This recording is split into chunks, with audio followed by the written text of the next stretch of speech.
Hello, it's Scott Manley here, and today I thought I would have some fun with flying aircraft information. Now, to get aircraft flying information, first you need aircraft, and it's actually not a trivial matter to take something like the stock velocities and make several copies of it on the runway. You see, there is a copy capability, but you can only copy starting from a non-root part, so you need to make a part of this which is no longer root. The easiest way to do this is to build something off the side that you're going to jettison. For example, this radial decoupler. Let's do this radial decoupler here, right? I'll put it over the top. And then I attach to that a cubic octagonal strut. I'll do that there and make sure that's around. And then on top of that, I'm going to attach another cubic octagonal strut. There's a reason I attach two, and you'll see that later. Now, I want to make this one the root part, and I do that using the root tool. So to do the root part, you need to select two different parts. You select the first, and then you select the actual root. So this one, and then this one. And now that is the root part, and this is a copy. Or this is a child, and this is facing the wrong way. Okay, now we want to actually make this a sub-assembly. To do this, we hold the Alt key down, and we click on this second part, and now we have a copy. Look, drag this to the sub-assembly zone, and we can call this Velocicopy. Velocicopy. Okay, save. So now we're going to build a new aircraft, or rather we're going to build the frame of an aircraft to attach these things to. So let's start with the modular strut thingy here. Let's put a probodobodyne. Actually, let's turn this back this way. We'll put a probodobodyne on here. So that will be the control system that will make sure that everything in our frame jettisons simultaneously. Now we need to actually start building out our frame. So I'm going to start cubic octagonal strut here. And again, another one. We're just doing a few of these, and now we're going to start going in parallel. And the reason I'm doing this out of cubic octagonal struts is mostly because they are actually super, super light. So I'm going to try and attach these to the side here. I got to zoom in here, darn. This is what happens when the microphone is in the way, that I can't actually see where the camera is. Okay, we'll probably edit this out. Yeah, right. There we go. Okay, that. And now grab this and start doubling these things up, right? So double. The reason I'm doing these is so they're all exactly the same height, right? So just grab this second one. You're not even doubling, we're just dragging these out here. We want to make sure there's enough room for the wings. Okay, so now we can bring out our copies here from the sub-assemblies. Now the reason why I had that extra little cubic octagonal strut is because the decoupler will not surface attach correctly. So I'm just going to try to attach this on here, and then we'll orient it correctly. So that you want this, the cubic octagonal strut actually has the capability of surface attaching, whereas the decoupler may not do that correctly. So then we're going to do another one. We're just going to put it in the middle here, and hopefully these wings won't be touching too badly. They're touching too badly. Okay, so that's fine, because we can adjust our formation a little, right? We'll just Control Z to undo that. Bingo. And we will stretch this thing forwards just a touch. Again, cubic octagonal strut. Love is cubic octagonal strut. Life is cubic octagonal strut. You are the hero we all deserve. Cubic octagonal strut. Once again, grab it in here. Grab the Velocicopy. Not a Velociraptor, but a Velocicopy. And that's pretty good. Notice how these things have started to do weird stuff, but this will actually work, I hope. Now we've got this running. The next thing we probably need to do is make sure our engines all ignite at the same time. And we can see how this flies. I mean, this will probably destroy itself when I jettison that, but that will be quite funny. So we'll include that because Velocicopy, Velocitrio. Trio. There we go. Yeah, this thing will probably disintegrate, but that's fine. Make sure you put pilots everywhere, because the crew, well, these things aren't going to fly without pilots, basically. Yeah, we're doing sandbox mode, so it doesn't matter that not all of them are actually pilots. Pilots will be needed to hold, you know, information. So, yeah, let's just try throttling to 100% and seeing what happens here. See if it actually gets off the runway. Now, you can enable stability control and fun things will no doubt happen. Or maybe not. These things can sometimes flex themselves apart in hilarious fashion. This one seems to be actually doing a pretty good job here. Oh, look at that! It's totally flying off the runway here. I wonder if I can do some rolls. Oh wow, look at that. This is actually flying way better than I expected. Look at that, formation flying. All we need to do is make the struts invisible and I can pretend to be the Blue Angels. Totally. Seriously, I've seen the Blue Angels flying over San Francisco and I am just shocked at how close these guys can fly. Okay, so we're in level flight. Jettison that, and okay, crap.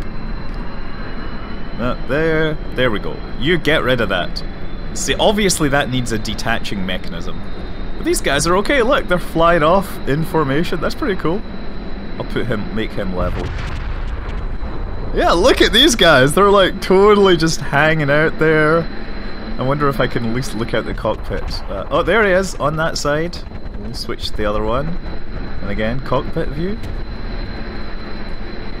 Oh, there you go. Hi! Hello!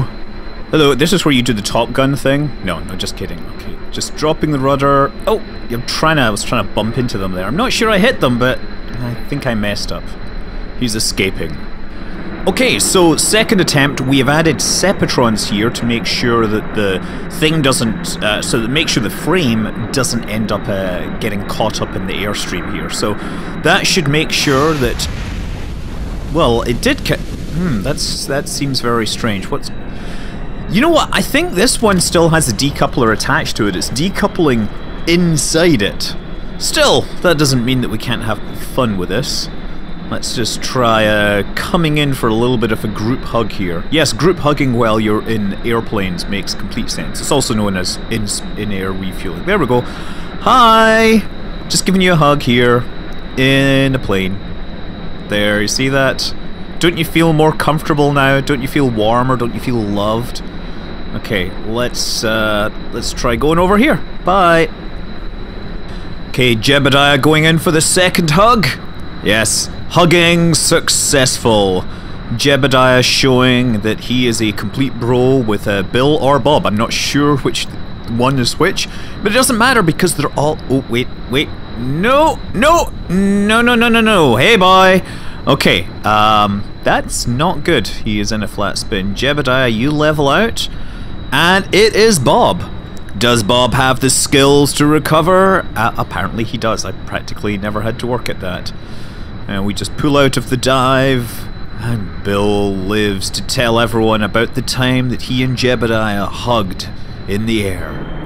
Okay, so after some research, it comes down to the radial decouplers have weird symmetry issues, so using the linear decouplers is guaranteed to be a bit more reliable. The only thing is you need a little cubic octagonal strut, which you can embed inside the body, and everything should work fine here.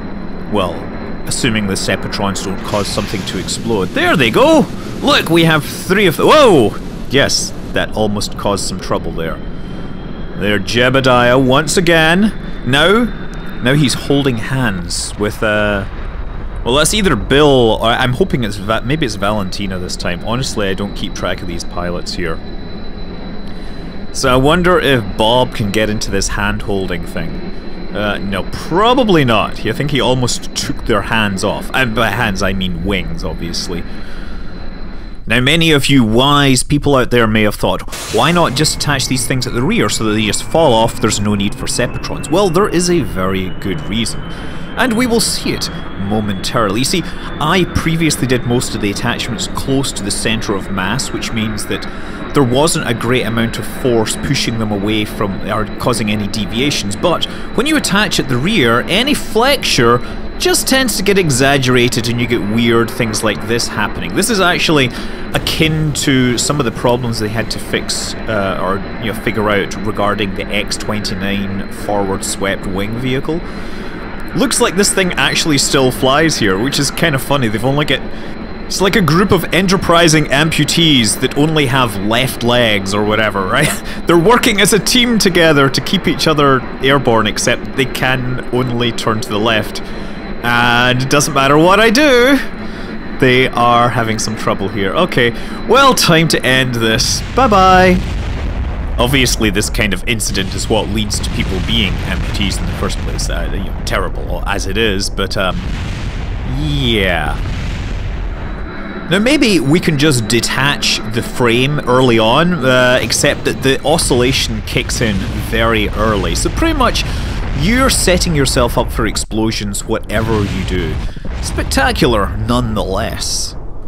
No, the real answer is of course space duct tape, also known as struts, where we can stop them oscillating, independently. Hopefully, if you put enough on, it should hold everything in position, and we should be able to fly this thing as information. Once again, resembling a Kerbal Blue Angels team stuck together with duct tape. Yeah, marvelous maneuvering here. It does actually fly. The roll is extremely slow here because what we've really done is move the roll control surfaces right to the outer edges. The ones in the middle are all cancelling each other out. But the pitch and the yaw seem to work just... actually, the yaw is probably pretty terrible as well. At least we have pitch authority. That's all we really care about, right? Okay, so level this out, and then detach it, and all the struts will magically disappear. Watch this. Are we ready? Set. 3, 2, 1. Go! Struts away! And now we have a whole team, and Bob Kerman is being left behind by his friends. That's rather interesting. He's going at full throttle. What are the other guys doing? Do they have different throttle settings or something? Yeah, 100... He just seems to be very, very slow here. This may, in fact, be a bug. Look, these guys are doing like 170, and he is topping out at about 140, despite being in essentially the same aircraft. I suspect there is a bug in Kerbal Space Program's aerodynamics. Anyway, it's Bill and who is it? Valentina, I guess.